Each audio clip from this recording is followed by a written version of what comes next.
So in this video, we are going to take a look at how water dissolves salts.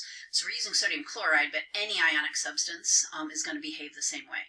So we've got a water molecule, and I'm going to pause it for a second. So remember that the water molecules have oxygen and two hydrogens. Oxygen is much more electronegative, so electrons are pulled towards oxygen, so you wind up with this polar bond. Oxygen is more negative and the hydrogens are more positive, so that's an important thing to remember.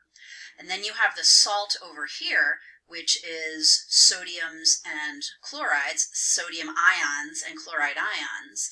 So let's take a look what happens. So the water molecules are going to approach the sodium ion crystal,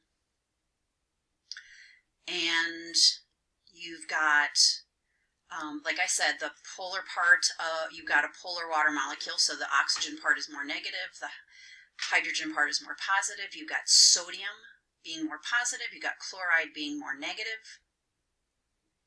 And what happens is the positive part of the water, the hydrogens, approach the chloride and are attracted to that very strongly and pull that away.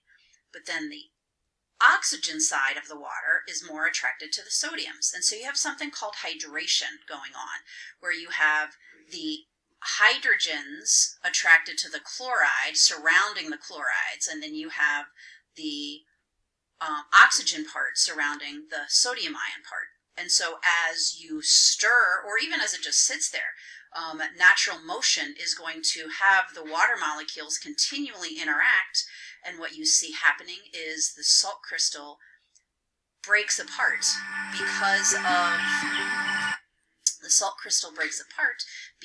of the attractions to the water molecules. So you have an ion